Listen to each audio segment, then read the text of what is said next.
పునరావాసానికి నిధులు ఇవ్వలేక పోలవరం ప్రాజెక్టు ఎత్తు తగ్గించాలని చూస్తున్నారు. పోలవరం కాపర్ డ్యాం నిర్మాణంపై ఇంకా అనుమానాలున్నాయి. మార్గదర్శి కేసులో రామోజీరావుకు శిక్ష పడాలని నేనెప్పుడు అనుకోలేదు. ఏం జరిగిందో ప్రజలకు తెలియాలనేదే నా లక్ష్యమని ఉండవల్లి అరుణ్ అన్నారు.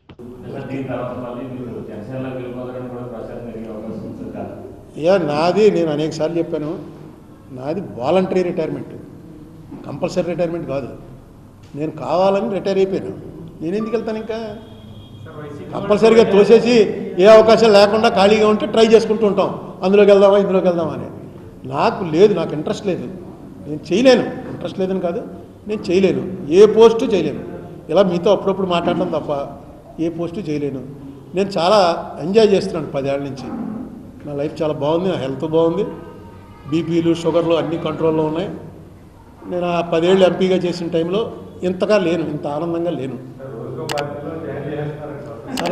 సరదాగా మేము కూడా చూసుకుంటూ ఉంటాం, ఏమైంది ఓహో ఇవాళ ఈ పార్టీలో పెట్టారా అని. అండి మార్గదర్శి మొత్తం అంతా కోర్టులో ఉంది కదా. నేను ఇక్కడ మీకు చెప్పేస్తే కోర్టులో ఏం చెప్పను.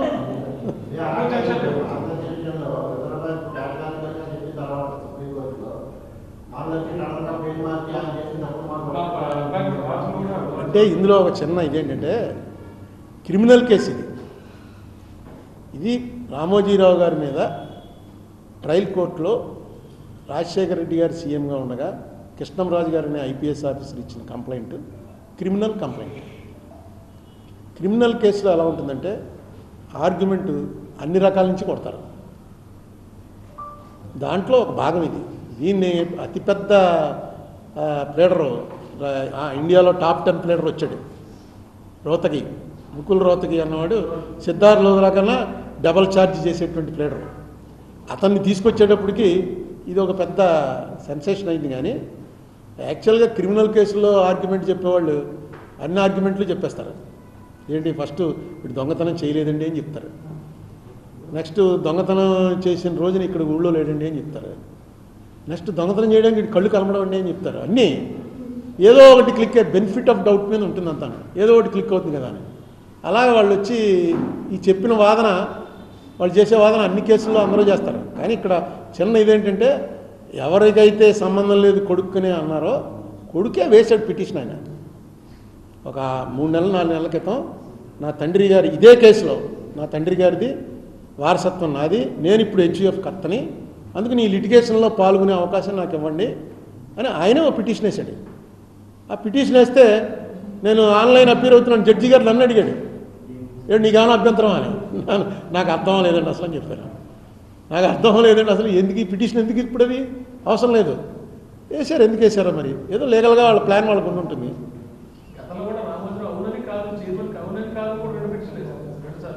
నేను ఈ కేసులో నా పాత్ర ఏంటో నిజంగా నాకే తెలియదు. ఎందుకంటే నేను పార్టీ కాదు, సుప్రీంకోర్టులో పార్టీని, కానీ ఇక్కడ పార్టీ కాదని చెప్పి పూర్తిగా మనం కూడా మీలాగే టీవీలో చూసుకుందామా అంటే అసిస్ట్ ద కోర్ట్ అన్నాడు ఆయన. అసిస్ట్ ద కోర్ట్ అన్నాక ఈయన కూడా అసిస్ట్ చేయడానికని సిద్ధార్థ లోధరా వచ్చి ఆర్గ్యుమెంట్ చెప్పాడు. అసిస్ట్ ద కోర్ట్ అంటే అమికస్ క్యూరీ అంటారు. అమికస్ క్యూరీ అవ్వడానికి కావాల్సిన అర్హతలన్నీ ఆయన చదివి ఈయనకి ఏమున్నది అర్హత, ఏ అర్హత ప్రకారం ఇతన్ని అమికస్ క్యూరీగా అపాయింట్ చేశారు, ఇవ్వలేదు. అదే జడ్జి గారు అన్నాడు, అన్నీ విని మన హైకోర్టు జడ్జి గారు అన్నాడు, ఆ సంగతి మేము తర్వాత తెలుసుకుంటాంలే, ముందు మీ గొడవ మీరు చెప్పండి అన్నాడు. అంటే నన్ను ఇంకా ఉంచాడు. ఇక్కడ సుప్రీంకోర్టు పెట్టింది కదా, ఈయన కాదన్నాడు. నా పాత్ర ఏంటో నాకు ఆఖరి రోజున 1 గంట టైం ఇస్తారు. ఆ గంటలో మొత్తం ఈ గొడవ అంతా కూడా కోర్టు ముందు చెప్తాను, మీరు అందరూ కూడా చూడొచ్చు. ఎందుకంటే ఇప్పుడు కోర్టు లైవ్ వచ్చేస్తుంది. ఏమండి రేవంత్ రెడ్డిని కలిసి నేను అడగటానికి నా ఇదే చెప్తున్నాగా, ఇప్పుడు నా స్థాయి ఏంటి, నా అర్హత ఏంటి అన్న దాని మీద చాలా కాన్ఫ్లిక్టింగ్గా వచ్చాయి. నేను పార్టీ అయితే అందులో వెళ్ళి ఎఫిడేవిట్ ఏంటని అడగచ్చు. నేను పార్టీ కాదు, అసిస్ట్ ద కోర్ట్ అంటే కోర్టు వారితోటి సమాన స్థాయిలో పెట్టారు, కొంచెం కింద బెంచ్ క్లర్క్ స్థాయిలో పెట్టారు అనుకో, కానీ ఆ స్థాయిలో పెట్టారు కొద్ది తగ్గించి. అంచేత దీని మీద పోనీ అలా ఇటేపు వచ్చి ప్లేడర్ చదివిన కూర్చుని మనం మాట్లాడచ్చా అంటే అది లేదు. కోర్టు వారు ఏమన్నా అడిగితేనే నేను నోరిప్పాలి తప్ప నేను అనుకోవడం నేను 2-3 సుప్రీంకోర్టు జడ్జిల్ని, హైకోర్టు జడ్జిల్ని అడిగాను. కొంతమంది ఏం చెప్పారంటే నువ్వు ఎందులో ఉన్నా ఇంటర్ఫీర్ అయ్యి నీ ఆర్గ్యుమెంట్ చెప్పొచ్చు, ఖచ్చితంగా కోర్టు రికార్డ్ చేయాలని కొంతమంది చెప్పారు. కొంతమంది ఏం చెప్పారంటే కోర్టు వారు నిన్ను అడిగినప్పుడే నువ్వు చెప్పాలి అని కొంతమంది చెప్పారు. అందుకని ఈ గొడవ అంతా ఎందుకని మౌనంగా ఉన్నాను. డెఫినెట్గా ఒక జడ్జిమెంట్లో ఒక ఆర్డర్, డాకెట్ ఆర్డర్ అంటారు, ఒక ఆర్డర్లో రాశారు క్లియర్గాను. ఇది సిద్ధార్థ లోద్రా గారు ఈయన ఎలాగ ఇంటర్ఫీర్ అవుతాడని ఎత్తినప్పుడు ఆ డాకెట్ ఆర్డర్లో అరుణ్ కుమార్ ఏం చెప్పాడు అన్నది ఆఖరి రోజున ఉంటాము. ఆయన చెప్పేవన్నీ కూడా కంక్లూజన్ స్టేజ్లో తీసుకుని దాని మీద డిసైడ్ చేస్తాం అని డాకెట్ ఆర్డర్లో రాశారు. కాబట్టి మనం అన్నీ వినాలి ఇప్పుడు, లేకపోతే అసలు వినక్కర్లేదు అక్కడ ఏం జరుగుతుందో. ఇప్పుడు ఎందుకు వినాలంటే ఆఖరిలో మనం ఏదో చెప్పాలి కదా. వింటున్నాను, చెప్తాను, చెప్పినప్పుడే ఇక ముందు చెప్పకూడదు. చెప్తే అసలు ఈ ప్రెస్ మీట్లు నేను మాట్లాడిన మాటల వల్లే మొత్తం అసలు వాళ్ళకంతా సర్వనాశనం అయిపోయినట్టుగా సిద్ధార్థ లోద్రా గారు సుప్రీంకోర్టులో చెప్పాడు. ఈనాడు వాళ్ళు ఆ మాట అంటే ఎంత బాధగా ఉంటుంది. ఈనాడు పొద్దున్న లేచేటప్పటికి దడదరా, ఎవడకు కావాలంటే వాడిని మొత్తం గాలి తీసేయగలరు. అది చిట్ ఫండ్ కంపెనీ, అదే కన్ఫ్యూజను.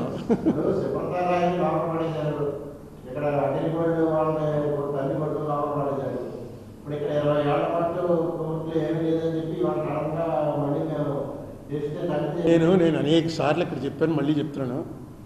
ఈ కోర్టులో శిక్ష పడిందా లేదా అన్నది నేను ఏనాడు కూడా తీవ్రంగా పరిగణలోకి తీసుకోలే. రామోజీరావు గారిని కానీ వారి సంస్థలను కానీ నాశనం చేయాలని అనేటువంటి ఉద్దేశం కానీ ఆ కక్ష కానీ నాకు ఉండే అవకాశమే లేదు. మనంతా లోక సంస్థ సుఖినోభవంతు. కానీ ఒక యద్యదాచరతి శ్రేష్ఠ, అనేకసార్లు చెప్పాను ఈ శ్లోకం. యద్యదాచరతి శ్రేష్ఠ తత్తదేవేతరో జన సయత్ ప్రమాణం కురితే లోకస్తదనువర్తతే. ఒక ఫామ్లో ఉన్న శ్రేష్ఠుడైనటువంటి వ్యక్తి తప్పు చేస్తే మొత్తం సమాజం అంతా కూడా అది ఫాలో అవుతుంది. కృష్ణుడు అర్జునుడు చెప్తాడు, నీ యుద్ధంలోంచి నువ్వు పారిపోయావంటే ఓహో ఇది కరెక్ట్ అనమాటని రేపు నుంచి అందరూ పారిపోవటం మొదలెడతారు. నీకు పారిపోవాలని ఉన్నా సరే నువ్వు శ్రేష్ఠుడైనటువంటి వ్యక్తి కాబట్టి దెబ్బలాడవలసిందే. అదే రామోజీరావు గారు లాంటి ఒక పెద్ద మొఘల్, మీడియా మొఘల్, మీకు అందరికీ తెలుసు, దేశం మొత్తం మీద హయ్యెస్ట్ ఇన్ఫ్లుయెన్స్ ఉన్న వ్యక్తి చట్టం అంటే తీసి పక్కన పారేసినప్పుడు అతన్ని ఏమీ చేయలేకపోతే ఇక మామూలు వాళ్ళు ఎందుకు పాటిస్తారు చట్టం?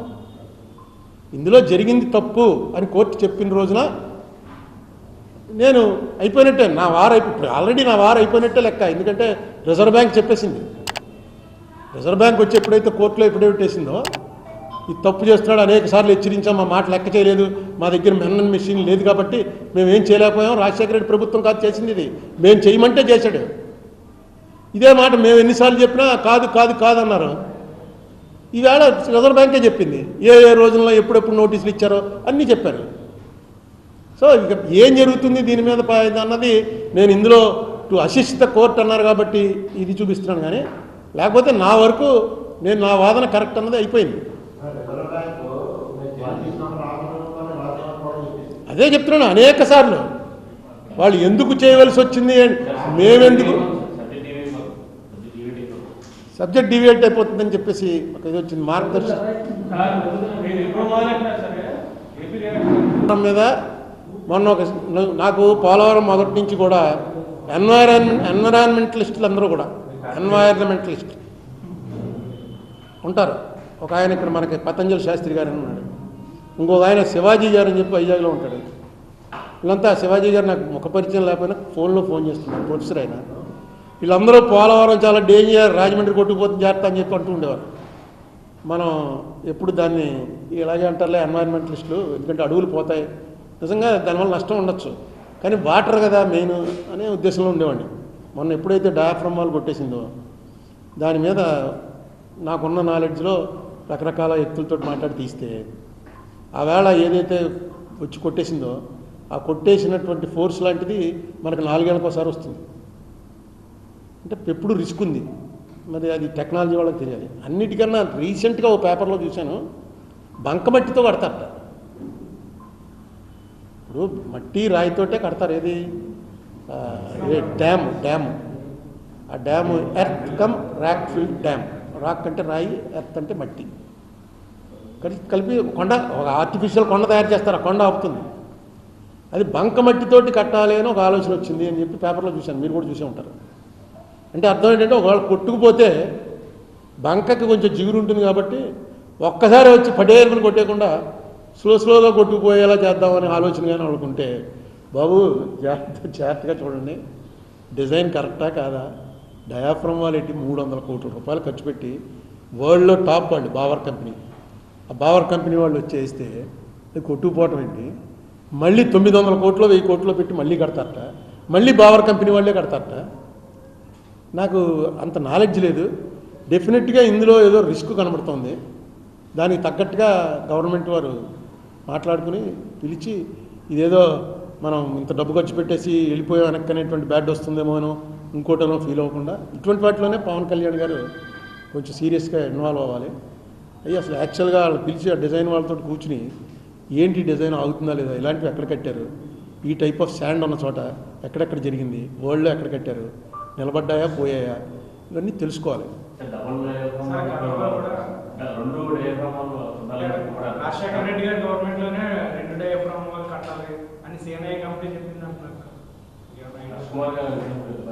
ఏం చెప్పుండొచ్చు.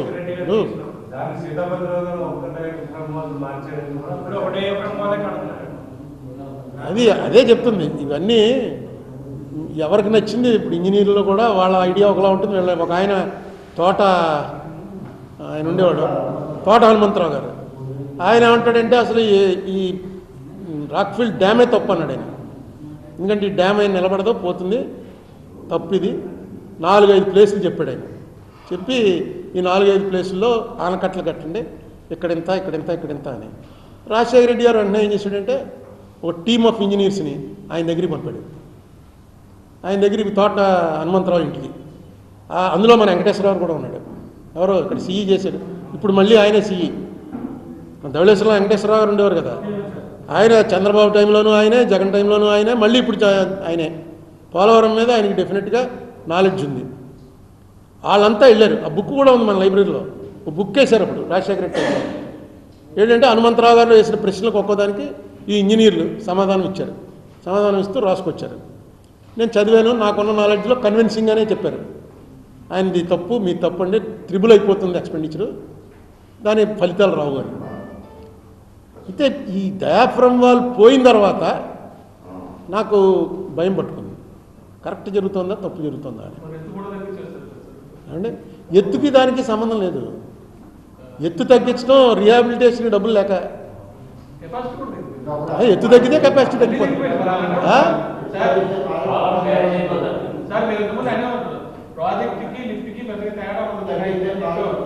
మీకు ఎత్తు తగ్గించడం అనేది అసలు ఆ ప్రాజెక్టే తీసి పక్కన పారేయచ్చు. ఎత్తు తగ్గించడం అనేది కరెక్ట్ కాదు. జగన్మోహన్ రెడ్డి టైంలో కూడా ఫస్ట్ ఫేజ్ 41 అంటే అప్పుడు నేనేదో ప్రెస్ మీట్ పెడితే నాకు కౌంటర్గా ఎవరో ఒక ఆయన వచ్చి, కావాలంటే వచ్చి టేప్ పెట్టి కొలుచుకో, అన్ని మీటర్లో పెడతాము అని చెప్పి అన్నాడు ఆయన. నేను అప్పుడు ఓకే అంటే అన్ని మీటర్లో కడతాను. తర్వాత అక్కడ ఇంజనీర్లు నాకు చెప్పింది ఏంటంటే, కడతారు కానీ నీళ్ళు ఆపరండి, కట్టేస్తారు. నీళ్ళు ఆపామనుకోండి అక్కడ రీహాబిలిటేషన్ డబ్బు 6,000 కోట్ల నుంచి 30,000 కోట్లు పెరిగిపోతుంది. అందుకే నీళ్ళు ఆపకుండా 41 దగ్గర నీళ్ళు ఆపుకుంటూ 45 ఎంతో మీటర్లు ఉంది యాక్చువల్ దీంట్లో 45 దాకా కట్టేస్తారు. కానీ అక్కడ దాకా నీళ్ళు ఆపరం, గేట్లు కిందే పెడతారు. ఈ 41 దగ్గర నీళ్ళు ఆపుతుంటారు. ఎందుకంటే సుప్రీంకోర్టు జడ్జిమెంట్ ప్రకారం 6 నెలల ముందే వాళ్ళకి రిహాబిలిటేషన్ అయిన తర్వాతే ఇక్కడ వీళ్ళు నీళ్ళు ఆపాలి. వీళ్ళంతా రెడీ అయిపోయినా నీళ్ళు ఆపడానికి 6 నెలల ముందే వాళ్ళందరినీ కూడా సెటిల్ చేయాలి. వీళ్ళ వల్ల ఏ పని కాదు. అందుకనే 41 అన్నారు. అది జగన్ టైంలో కూడా 41కి ముందు పూర్తి చేద్దామని అనుకున్నాడని నేను అనుకుంటున్నాను. ఏమంటే ఇవన్నీ జగన్ తగ్గించడానికి ఒప్పుకున్నాడు, ఆయన తగ్గించడానికి ఒప్పుకున్నాడు, ఇవన్నీ తప్పు. నాకు మొన్నే తెలిసింది ఈ కాఫర్ డ్యామ్ ఎందుకు కొట్టేశారు. కాఫర్ డ్యామ్ కట్టేసింది, పూడ్చలేదు, కొట్టేసింది. అందుకే అందులోంచి వాటర్ వచ్చేసి జగన్ చెప్తున్నాడు కదా, అసెంబ్లీలో చెప్పాడు, వాటర్ ఫోర్స్గా వచ్చింది, కొట్టింది, డయాఫ్రమ్ వాల్ పోయింది. కారణం ఏంటంటే ఆ కాఫర్ డ్యామ్ అనేది ముయ్యలేదు. అదే కదా చెప్పింది. కాఫర్ డ్యామ్ ఎందుకు ముయ్యలేదు అన్న దాని మీద చంద్రబాబు నాయుడు గారు వాళ్ళు చెప్పేది ఏంటంటే కాఫర్ డ్యామ్ మూస్తే ఏదో అవుతుందో అదవుతుందని వాళ్ళు చెప్పారు. దానికి సమాధానం యాక్చువల్గా ఏంటన్నది మొన్న నాకు హైదరాబాద్లో ఈ పోలవరం ఇంజనీర్లు అందరూ ఒక చోట కలిశారు. ఆ కలిసిన చోట వాళ్ళు చెప్పింది ఏంటంటే, ఒక నోటీస్ ఇచ్చారు అక్కడ పల్లెటూరు నుంచి. ఆ నోటీసు ఎవరికి ఇచ్చారు? సెక్రటరీ ఇరిగేషన్, కేంద్ర ప్రభుత్వం, ఎందుకంటే ఇది కేంద్ర ప్రాజెక్టు. ఆ నోటీసులో మమ్మల్ని రీహాబిలిటేట్ చేయకుండా మీరు కానీ కాఫర్ డ్యామ్ మూసేశారా, మేము మునిగిపోతాం, చర్యలకు సిద్ధంగా ఉండండి అని నోటీస్ వచ్చింది. ఆ ఆఫీసులో కూడా 6 నెలలు వెళ్ళిపోతట. ఆ నోటీస్ వెంటనే ఇక్కడికి పంపి, మూయడానికి వీల్లేదు, ఎట్టి పరిస్థితుల్లో నేను కోర్టుల చుట్టూ తిరగలేను, ఇగో నాకు ఇచ్చారు నోటీసు అని అంటే వీళ్ళు మూయలేదు. ఎందుకంటే కేంద్ర ప్రాజెక్టు కదా, వాళ్ళు చెప్పినట్టు చేయాలి. పోయింది. ఇంత చిన్న విషయం చెప్పడానికి తెలుగుదేశం వారికి కూడా తెలిసి ఉండదు. ఇది ఎందుకు మీలేదు అంటే జగన్ మొయ్యాలండి, మనం మూయడం ఏంటి, జగన్ వచ్చాక కొట్టింది కదా అని వీళ్ళు. జగన్ ఏమో మీరు తవ్వేసి పోయారు, ఆ కన్నంలోంచి మొత్తం కొట్టేసింది, మొత్తం పోయిందని వీళ్ళు. ఇది ఎవరో ఇంజనీర్ చెప్తే ఆశ్చర్యపోయింది. చెప్పచ్చు కదండి ఓపెన్గాను.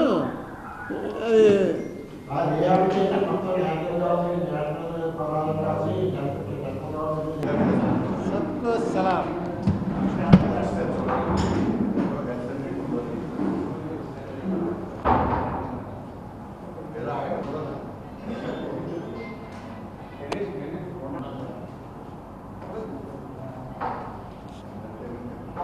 సమైక్యాంధ్ర మూమెంట్లో మా ఇంటి దగ్గర నేను ఊళ్ళో ఉన్నానని తెలిసి ధర్నా చేయడానికి వచ్చాను. ఒక 50-60 మంది వచ్చితే వర్షం పడుతుంది. మొత్తం మీరు అందరూ కలిసి ఇలా రండి, వర్షంలోకి వచ్చి చెప్తే ఉంటుంది ఇంపాక్ట్ అని. అందరూ వర్షంలోకి వచ్చారు. ఈ లోపల ఎవరిదో చొక్కా తడిసిపోయింది, చొక్కా ఇప్పేస్తున్నాడు. అందరూ చొక్కాలు ఇప్పేయండి. మీరందరూ నీళ్ళలో నిలబడి చొక్కాలు కలిపించేసి ఆఖరికి మా ఇంట్లో భోజనం పెట్టించాం. అక్కడ అందరూ మనకు తెలిసిన వాళ్ళే కదా, 50 మంది వస్తున్నారని భోజనాలు పెట్టిస్తే ఇక్కడ భోజనం చేస్తే ఇంకేమన్నా ఉందా అని ఎదురుగుండా ఫ్లాట్లోకి ఈ భోజనాలన్నీ మార్పించి మీరు ఏం చెప్తే అది నుంచో అంటే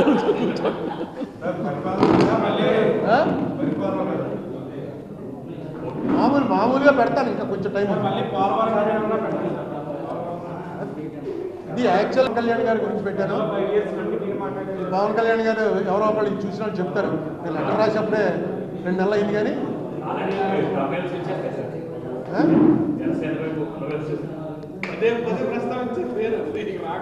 పెట్టిందే అందుకు ఆయనే ఆశాజ్యోతి.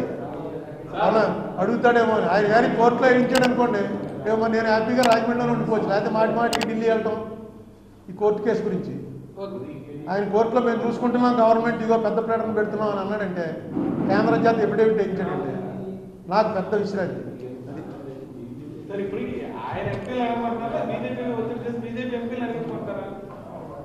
ఒత్తిడి అవ్వలేదు, వెయ్యాలి, ఏదో ఒక రోజు వెయ్యి తప్పదు.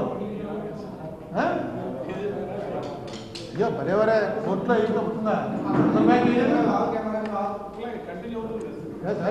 బ్యాంక్ వారు కేంద్ర ప్రభుత్వం కంట్రోల్, కేంద్ర ప్రభుత్వం